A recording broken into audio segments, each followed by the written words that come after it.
Hi guys, I'm Mark and I'm an oyster boy, and today I'm back again and I'm making another all-grain recipe kit from the Malt Miller. This one is a Rustic German Lager. It's a Keller Pils recipe kit. Now, according to the instructions, it should take about 2 weeks in the fermenter and then 5 weeks lagering in the fridge.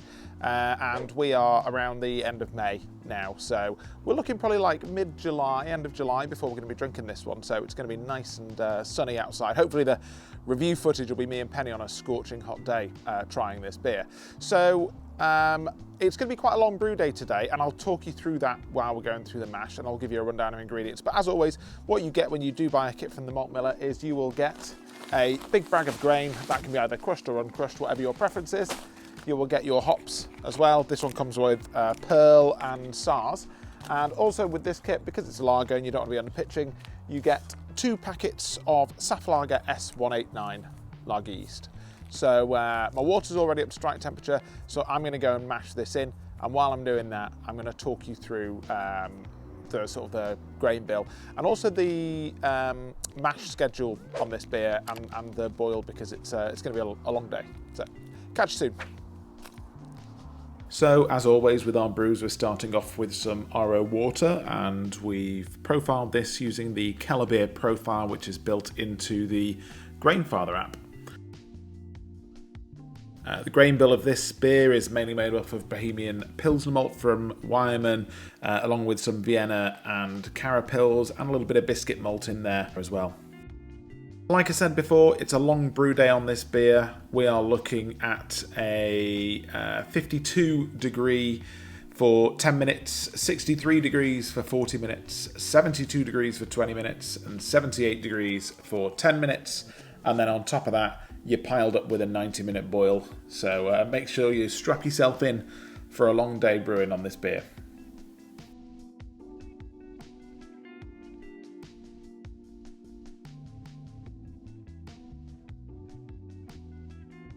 Hi guys, I'm Mark. I'm Penny. And we are the Oyster Boys, and back again with, feels like it's been a while since we've done one of these, but an all-grain... since we first got the kit. Yeah, all-grain kit review. It's definitely been a while since we first got the kit on this one. So this is the Rustic German Lager Keller Pils all-grain kit from the Malt Miller. And we first picked up this kit probably about a year ago now. Yeah. Well, I think I started making it in October, and I think it was still in the fermenter in like Christmas.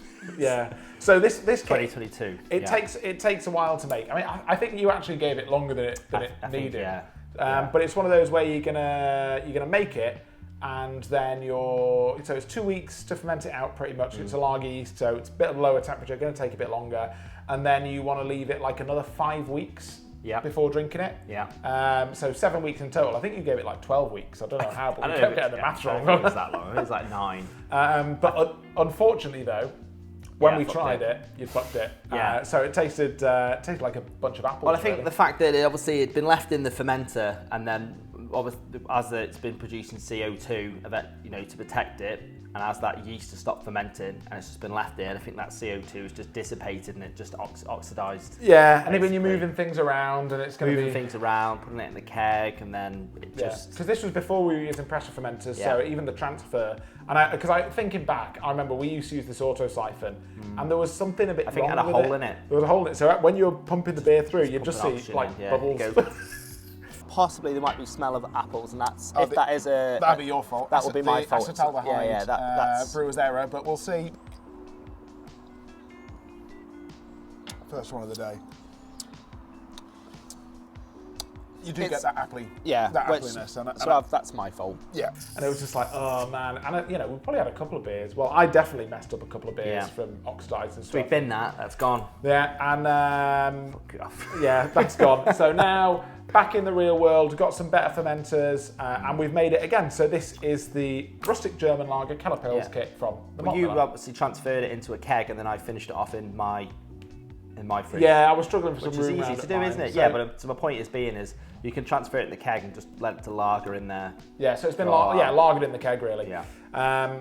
So, I mean, do you want to tell us a bit of what a Keller beer is? Yeah, well, a Keller beer is obviously Keller cellar, but it's something that would be offered to visitors if they were visiting a brewery, or maybe a monastery if they were doing the beer. So it's supposed to be a lot more yeasty. It's sort of straight, fresh from the barrel.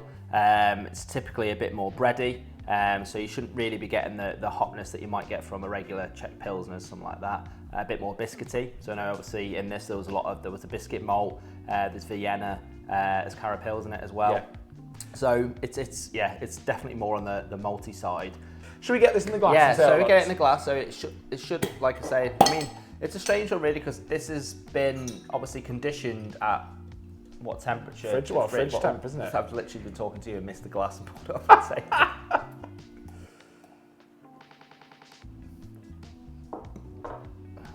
Oh God, I messed mine up. There we go. I'll get you something to clean Thanks, that with, mate. mate, you messy bastard.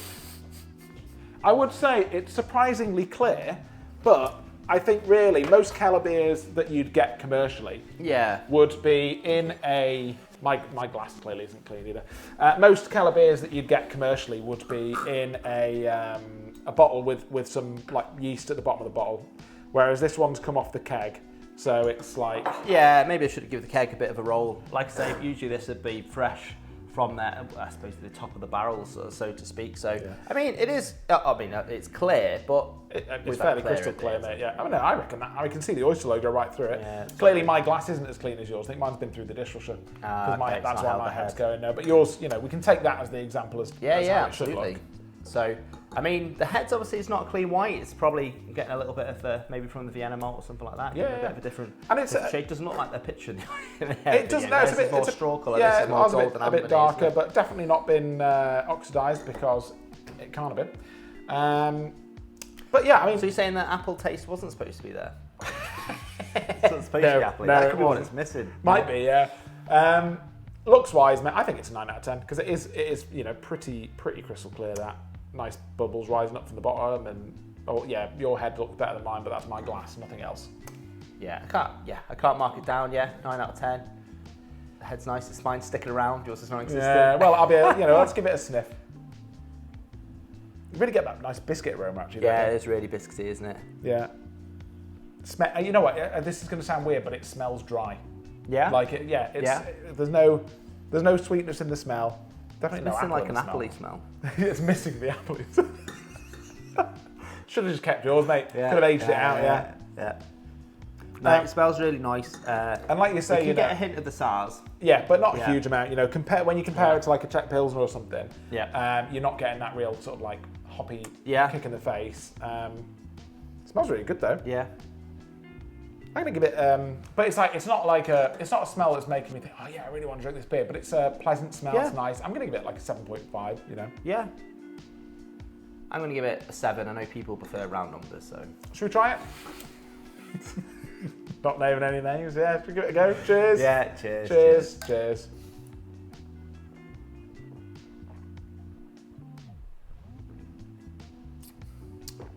Wow.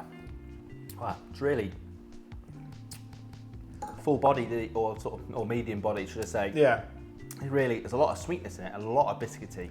It's miles away from the one you made. Sorry, mate. Yeah. Which one do you prefer, though? This one, absolutely 100% this one. I just wish I had that my glass wasn't like this, but that's a really nice beer, actually. It's really nice. I wouldn't say it was as dry as I was expecting. It's like it's got a sort of a high sweetness there, hasn't it? But that'll come from, what malt did you say was in it? Biscuit malt and It was Vienna biscuit malt, Vienna malt, and I think Keller Pils. Yeah, I think that the Vienna malt's left a really nice flavour in there. It's sweeter than I was expecting, though. I was expecting. But if you think back to like the Hacker years and years ago when we were doing like commercial beer reviews, I think it was quite a heavy sweet beer, wasn't it? Yeah, that was. And if if you're thinking that's the style we're going for, then I think it's pretty nailed on, really. Yeah. It's just a slight bitterness, just from the hops. Yeah. And then that's it. It's just pure malty, bready. Yeah. It's bready. I mean, because you did the step mash in this, didn't you? Yes, I did. Yeah. Which the grainfather did it for me. I didn't really do anything. The grainfather did it. Just set it, say, do this for this much time, this for this much time, this for this much time. I know there's a book you could keep notes in about that. I think that's really nice, actually. I could happily sit and drink. Well, anyway, we'll get onto that. I'm going to give this a well, before you do it, right, bear in mind it took 7 weeks to make. Yes. Keep that in mind when you. Was it worth the 7 weeks? Now, I'm not talking about pressure fermented and stuff like that, because probably usual lagers do that, but you can pull other beers out and quick. I mean, yeah, you can do a much quicker lagers than this, but if you've got a lot of room, if you've got lots of room to ferment things and then store them, it's the storage. So I've got a big tall larder fridge that I ferment in, and I can fit 2. So how long did you keep it in the fermenter for? I kept it in for a long time. It was only it was only because you ran out of space, so you transferred it to a keg for like a week. So I had wasn't it in the fermenter. I had it in the fermenter for 2 weeks, fermenting, and then I cold crashed it in the fridge that I fermented. But you kept it in. But I kept it in the fermenter, probably for 6 another, weeks?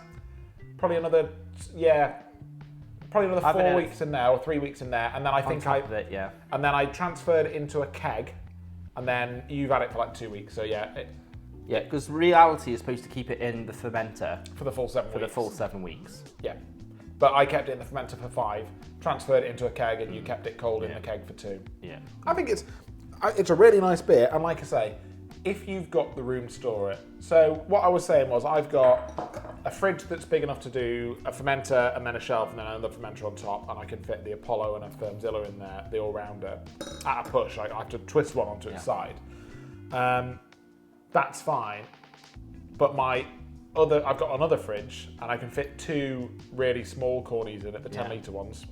But because of where the compressor is, I can't fit a full-size corny in it. Okay. If I had a second larder fridge that I could just long store stuff in kegs in that fridge, I'd absolutely make this beer again. But I think the outcome, if you don't drink as much as we do, probably. Yeah. Tell me, I was disappointed after spending however many weeks to come out. Oh, and you fucked it, yeah. Yeah. I almost just didn't want to admit that apple flavour was there. Go on, what are you going to give it? Where are we up to now? Taste. I think it's an 8.5, mate. I think it's a really, really nice beer. Yeah, I really enjoyed that. See? Well, I mean, look, I've finished it. We're not even... Yeah. I mean, so I was thinking, do I give it a 7? I thought 7's too low. And do I give it an 8? 8, I think it's a bit too high, so it's difficult to give it a whole number. So I think 7.5 would be a good score for this. Yeah, that's perfect. That's why I'm giving it 7.5. Price-wise, this was 91p a pint. That's pretty good. I think so, when you consider how much the commercial alternative is. But then again, it's the time thing. There is very small. When you look at the there's little ones. hops in it as well, but there's obviously 2 packs of yeast, but they're only the dry yeast. I think I mean, which one was it? S189. So that's still going to be £3.50, £3.99. So there's 2 of them. So that's £8 just on yeast, and 5 kilos of malt these days is not not cheap, true. Or 4.5 kilos of malt isn't cheap anymore. I think it's a 7.7. Yeah, I probably It's under £1 a pint, which I think is that's kind of like that's when we first started doing these videos, like you're probably looking at anything over 70 or 80p a pint, you'd be like, but it's like one now, that was 50p. That's mega. So I think I'll probably match on that 7.7. Yeah, I think that's fair. Sessionability, mate. I reckon I could have 6 of these before I got twitchy into moving on to something else. Yeah, it'd be 6 again for me because it's sticky on the mouth. Yeah, it is. It's got that bready sweetness, hasn't it? There's bready sweetness that's probably would get a bit too sickly after a while. Yeah. Because it just hasn't got that crispness. But I think that's just the style, isn't it? Yeah, it is. That's just the style. Again, if you try a commercially available one, you'd have the same thing. And I think if you were to bottle condition this, it'd probably look a lot more like the real style. It would look more like a commercially available Keller Pils, or like the picture on the Malt Miller's website. So for us, it's just the fact that we've conditioned it in a keg. Probably I'm guessing the first bit you pulled off would have had all of that yeast in when you first tried it, and then possibly. I don't know. I mean, it was only a little taste. So yeah, a little yeasty taste. How many pints did you taste? No, it wasn't. No, but I think that's pretty much it. Good review for that beer. Yeah. So that's the Rustic German Lager Keller Pils from the Malt Miller. Yeah, we're going to put a link for the video when we did the Keller beer for the Hackashaw. The Hackashaw, yeah. If you want to see us review Hackashaw all those years ago when I had more hair up here. Old school Oyster More hair boys. up here, it wasn't as great. I think I'm wearing a lederhosen in it. Oyster score for that beer is here. Smash like, hit subscribe, and come come back for more. Yeah. Yeah, catch you on the next one. Oysters out.